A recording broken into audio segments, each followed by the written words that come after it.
El 15 de marzo de 2011 empezaron en diferentes partes de Siria las manifestaciones en contra del gobierno de Bashar al-Assad, continuando de esta manera con la primavera árabe que inició el 17 de diciembre de 2010 en Túnez, cuando un vendedor ambulante fue despojado de su mercancía por parte de las autoridades y en respuesta se inmoló.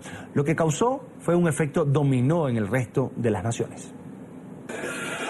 Ya estaban tensas las relaciones entre los gobiernos y los ciudadanos de las naciones árabes cuando el 15 de marzo de 2011 en Siria, miles de manifestantes se congregaron en Al-Hazakak, Daraa, Deir ez-Zor y Hama para clamar por la democracia y la garantía de los derechos sociales.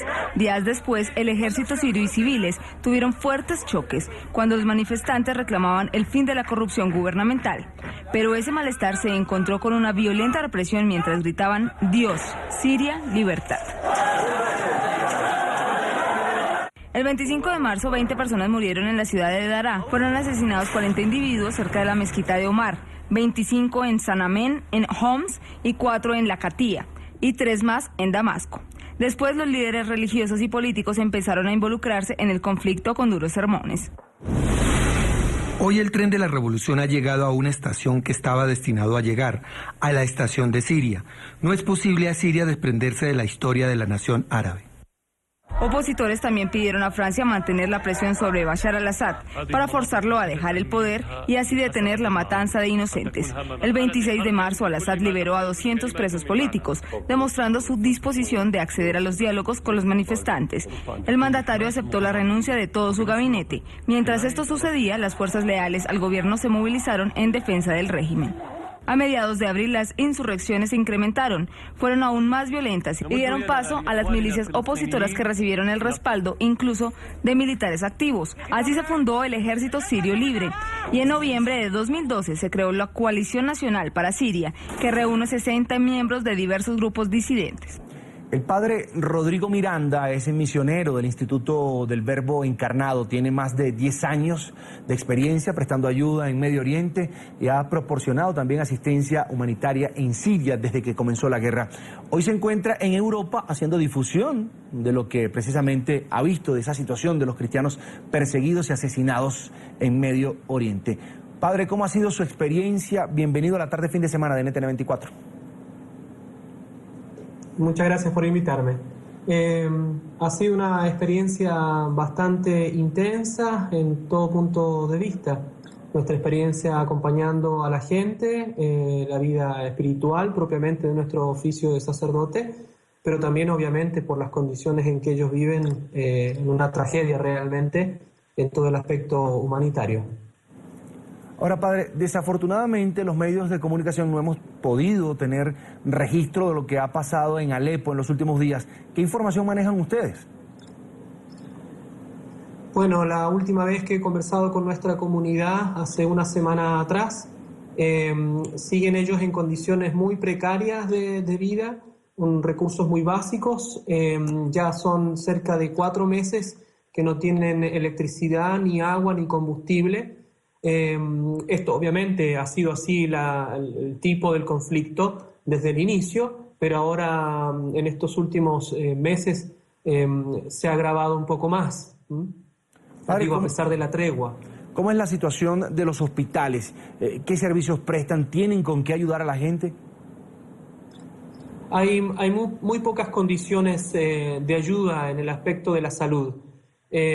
Han destruido la gran mayoría de los hospitales importantes, han asesinado a muchos médicos y enfermeros, y las ayudas internacionales en general han entrado a lugares que estaban ocupados por las milicias rebeldes. Por tanto, la ciudadanía que estaba en los lugares donde estaba de control el gobierno no se ha visto beneficiada por esto, ¿no? Padre, si podría decirme desde lo que usted vivió y la información que recibe, priorizar, ¿qué es lo que más necesitan los sirios en este momento? Es que han perdido absolutamente todo, así que todo tipo de ayuda es muy importante, obviamente, medicina, como lo que nosotros acabamos de hablar, alimentación, pero una de las cosas que más ellos piden es que efectivamente los países que están tratando de encontrar una solución al conflicto, efectivamente puedan reunirse. Padre, por lo tanto, estoy hablando de la paz, del deseo de la paz y seguridad, ¿no? Esas son las cosas que... Ojalá que así sea. Padre, ¿cómo es el día a día de un misionero como usted en Siria, cuando se cumplen precisamente hoy 5 años de una guerra? Sí. Es una situación muy, muy complicada, muy difícil para la gente, de mucho desgaste anímico y físico.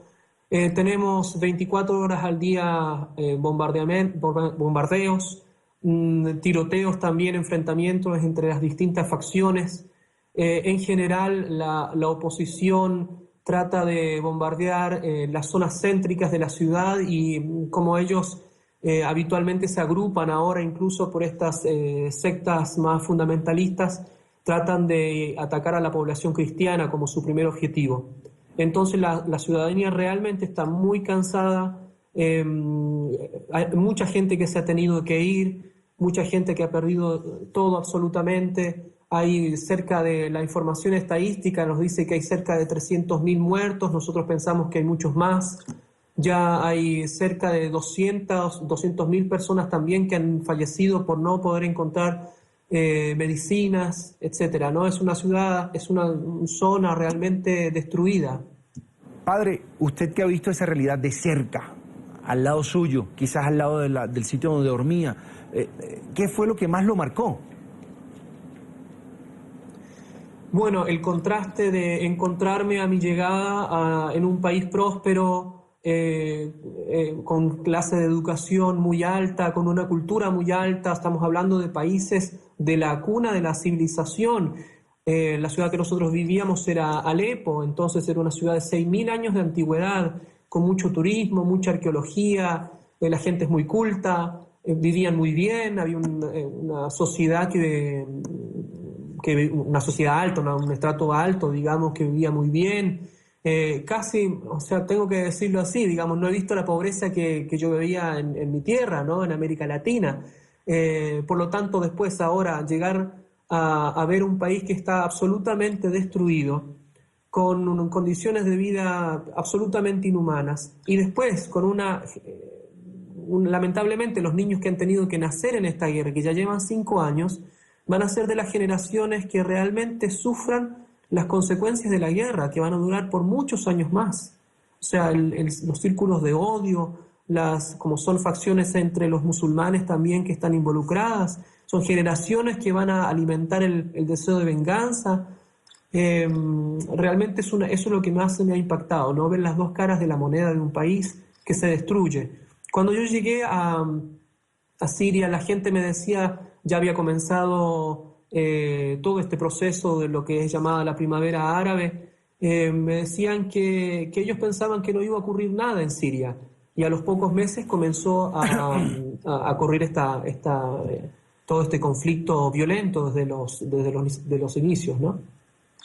Padre, un cristiano como usted, un sacerdote, un hombre de Dios, que normalmente es perseguido allí en Siria, opera ISIS, por ejemplo, que es un grupo terrorista. ¿En alguna vez sintió miedo? ¿Cómo es el trato con misioneros como usted? Bueno, a ver, nosotros estábamos en zonas en general custodiadas por el gobierno. Obviamente en los últimos 2 años la situación ha empeorado, por lo tanto los grupos extremistas, muchos de ellos formando estas alianzas de opositoras, tenían como objetivo precisamente a los religiosos, ya sea obispos, sacerdotes, religiosas. Y por lo tanto, cada vez que iba avanzando el conflicto y iba avanzando la violencia, nosotros sabíamos que éramos un objetivo primordial. De hecho, lamentablemente hay varios obispos secuestrados desde hace muchos años, muchos amigos nuestros que trabajaban, otros sacerdotes, también secuestrados, muchos de ellos asesinados. Entonces es obviamente una situación de bastante tensión, pero nosotros sabemos que hay que seguir adelante, que el sacerdote sobre todo es un punto de referencia, es quien ayuda y acompaña a la gente a vivir una esperanza anclada en Dios. Por lo tanto, a pesar de toda esa situación de mucha tensión, de mucho desgaste también, uno tenía que seguir adelante, ¿no? Y además los cristianos mismos a uno lo ayudan a ver las situaciones más extremas con los ojos de la fe, ¿no? Ellos son un cristianismo muy fuerte, muy firme, ¿no? Por eso es la cantidad de mártires que ya tienen, ¿no? En pantalla el padre Rodrigo Miranda, misionero del Instituto del Verbo Encarnado, a quien agradezco que amablemente haya atendido esta invitación de la tarde fin de semana de NTN 24. Muchas gracias a usted, Carlos.